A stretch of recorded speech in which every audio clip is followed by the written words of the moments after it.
Da decenni l'Università di Verona e il professor Patrono sono in stretto collegamento per la sua partecipazione e la sua collaborazione in ambito di didattica e di ricerca. Oggi consegniamo al professor Patrono il sigillo dell'Ateneo. Sì, viene consegnato il sigillo dell'Ateneo di Verona per due motivi: da una parte perché è un riconoscimento ad uno dei più importanti farmacologi italiani del ruolo che ha avuto nella conoscenza del fenomeno dell'aggregazione piastrinica e dei meccanismi dei farmaci antiaggreganti piastrinici. Dobbiamo molto al professor Patrono in questo senso.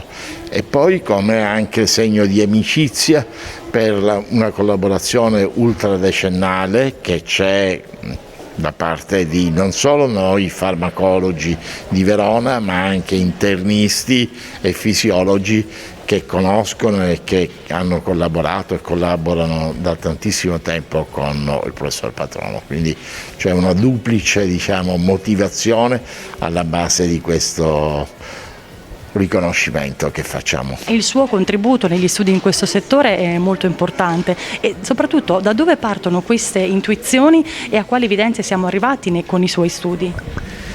Guardi, l'aspirina è un farmaco che quest'anno compie 125 anni, quindi non è di primo pelo.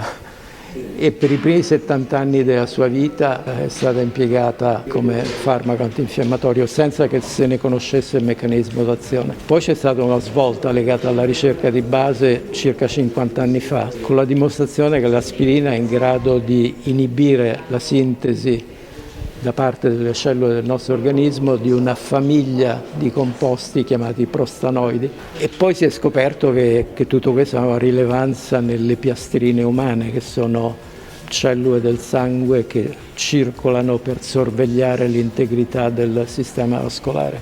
Queste scoperte di base hanno fornito il razionale per gli studi che io e altri colleghi americani abbiamo fatto negli anni '80 per cercare di capire come selezionare specificamente l'effetto antipiastrinico rispetto a tutti gli altri effetti dell'organismo. E tutto questo ha portato a scoprire che l'aspirina è in grado di inibire la funzione piastrinica a dosi che sono circa 1/100 di quelle necessarie per bloccare l'infiammazione.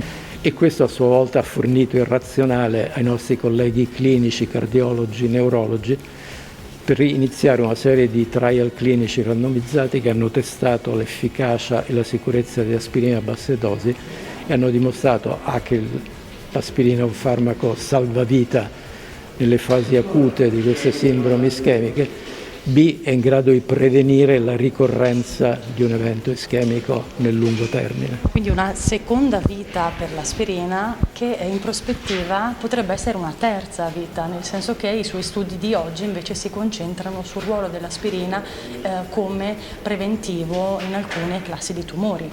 Sì, tutto questo risale a circa 20 anni fa, quando insieme con dei colleghi farmacoepidemiologi spagnoli abbiamo visto che c'era consistentemente un'associazione fra uso a lungo termine di aspirina e ridotto rischio di sviluppare un cancro colorettale. Questo studio è tuttora in corso e sarà completato fra il 2025 e il 2027, quindi ci dobbiamo dare appuntamento fra qualche anno per raccontarvi come va a finire.